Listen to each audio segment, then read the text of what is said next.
Olá, meu amigo, minha amiga. Estamos na porção semanal Vayeri, que é a última paraxá do livro de Bereshit.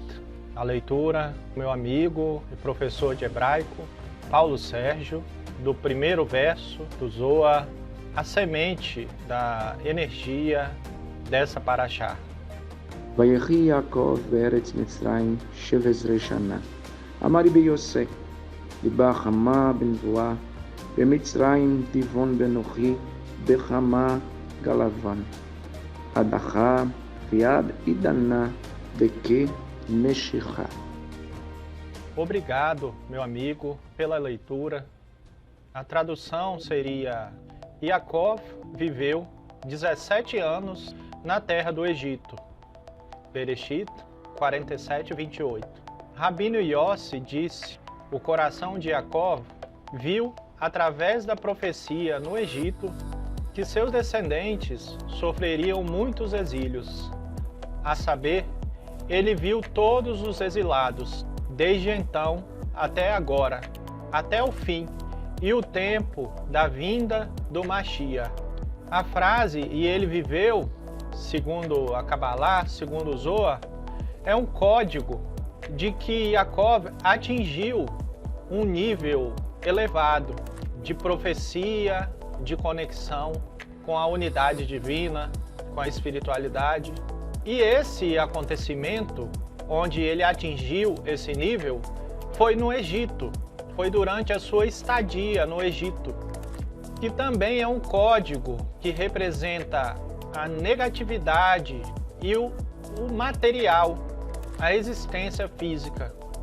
Entendemos que os nomes Yaakov e Israel indicam dois níveis da sua espiritualidade. Yaakov, um nível inferior, e Israel, um nível superior. Porém, nessa porção específica, o nome Yaakov é usado para indicar um nível espiritual exaltado, para que seja possível transmitir a diferente forma de luz que se desperta quando alguém ascende para fora da negatividade, sobrepõe a consciência e a mentalidade acima da negatividade e da escuridão. O propósito dessa porção é adicionar uma força espiritual necessária para elevar e transcender qualquer situação de negatividade e de escuridão. O que significa que o povo será um povo justo? Bom, segundo a Kabbalah, não estamos falando dessa terra limitadamente no sentido físico. Estamos falando de uma terra que é chamada de Olam Rabá, ou seja, é um mundo espiritual, no qual são ensinados segredos que não podem ser acessados no mundo físico, dentro dos limites físicos. E essa terra a que se refere, ela é uma grande alegria para a alma, porque a alma se alimenta desses segredos. O que significa possuir a terra? Estamos falando do mundo vindouro, algo que não podemos limitar ao físico. Nesse mundo vindouro, vive-se as delícias de estar diante do Eterno, da luz divina, de Kadosh Baruch Hu. É viver as delícias de merecer e preencher a alma com essa qualidade. Então estamos falando de um mundo acima, uma escola para as almas, onde as almas vêm se alimentar. No Zohar, o Olam Rabá também pode ser entendido como terra da vida. E aqui temos algo importante a compreender, que o exílio do povo de Israel, de Achar El, o povo que se volta para o Eterno, para a luz divina, o exílio começa quando Yaakov morre.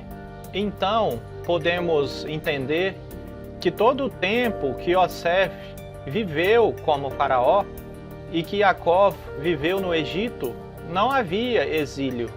Havia uma grande felicidade e durante 17 anos viveram felizes em família. Yosef estava unido a Jacó e não viveram cheios de preocupações, e sim viveram em deleite, porque Jacó estava junto com Yosef. Há um segredo aqui. Jacó representa a Sefirá chamada Tiferet e representa o ato de trazer conexão para as pessoas. E quando Jacó morre, significa que a qualidade humana de trazer luz e conexão é perdida. A partir do momento que essa virtude desaparece, é o que podemos chamar de morte de Jacó. Aqui entendemos que não basta a dedicação ao estudo das leis divinas, da Torá, da Bíblia. Não basta ter virtudes, fazer boas ações. Não basta estudar a moral. Não basta cumprir as leis perfeitamente. Porque falta algo. Falta que Jacó esteja vivo. O que significa que precisamos nos esforçar para trazer a luz e trazer pessoas para o caminho. E isso é chamado de unir o nome Yud-Kei, Vav-Kei, a Tiferet, ao nome Shaddai, que é Yesod. Yud-Kei, Vav-Kei representa Jacó e Shaddai representa Yosef. Então entendemos que a Shekhinah é a presença divina nesse mundo. A Kabbalah nos diz que a Shekhinah é Malchut neste mundo físico. Por isso se diz que a Shekhinah se exilou com o povo de Israel. O povo de Israel que vive no mundo físico, em Malchut. Mas por outro lado, também diz que a Shekhinah é Binah. Então por quê? Ela é Malchut ou Binah? Na verdade, é a união dos dois, pois não há sentido e nem porquê. Não temos direito de percorrer este mundo, no mundo físico, sem conexão com o mundo superior, porque é essa união de Binah e Malchut que traz a paz para o mundo. Assim, se desconectamos o mundo de baixo do mundo de cima, a Shekhinah deixa de funcionar. Assim como um corpo que se desconecta da alma e começa a se decompor. A alma sem um corpo não pode viver. É preciso da alma e do corpo. Da mesma forma, o mundo de Binah, que é a consciência superior, precisa estar conectada ao mundo físico. E por isso, temos que entender que os problemas desse mundo se resolvem no mundo acima. Também entendemos que Shekhinah é Chokhmah. E Chokhmah também entendemos que é um código para a meditação cabalista. Então, se diz que a Shekhinah só pode descer a um lugar que esteja completo. E um lugar incompleto é quando a presença divina não pode estar presente.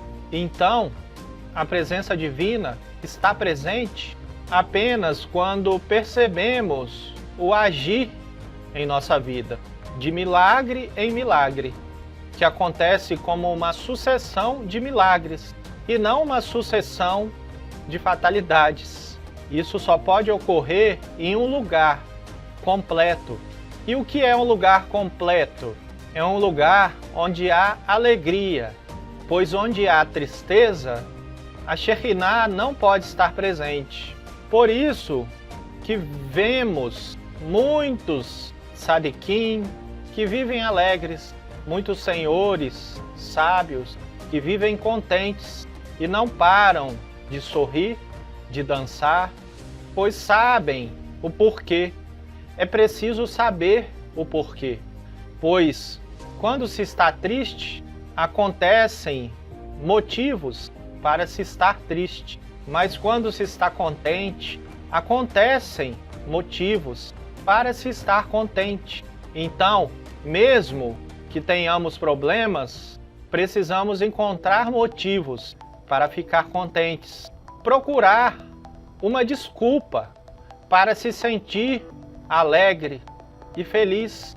Podemos perceber a vida, nosso corpo, nosso tempo, família, sempre há motivos. Calor, frio, a mente funcionando, sempre há motivos para estar feliz. Mesmo que não aconteça algo especial, sempre há motivos. Esse esforço para sentir alegria, mesmo sem motivos especiais, ele gera acontecimentos no universo, no equilíbrio, e sempre há um retorno. Então, se entendemos essa lei, esse retorno, percebemos que não temos direito de nos entristecer, pois esse ato gera tristeza, gera acontecimentos para suprir essa, vamos chamar de criação mental. Porque se fizermos isso, estamos atraindo uma situação que realmente justificará a tristeza. Entendamos que há uma grande lição aqui, a lição da criação, da proatividade. O mesmo acontece com medo, que acaba atraindo situações que justifiquem o medo. Mas se não temos medo, atraímos situações que justificam a nossa serenidade, a nossa tranquilidade. E se você ama alguém e não é correspondido, acontecerá que uma pessoa que se ajuste a esse amor te encontre. Então, é possível alterar com a nossa criação mental, com a nossa emoção de algo que ainda não aconteceu fisicamente, mas acontecerá, pois atraímos os acontecimentos. Rabi Shimon Bar Yochai esteve em sua caverna por 13 anos. O que há em uma caverna, a não ser escuridão? Mesmo assim, se diz que ele atraiu a visita de Moshe Rabbeinu, de Eliyahu, e lá, naquele local, desvendou grandes segredos desse mundo. Segredos que um homem com o pensamento e a mentalidade comum provavelmente não alcançaria, não conseguiria criar em meio à escuridão.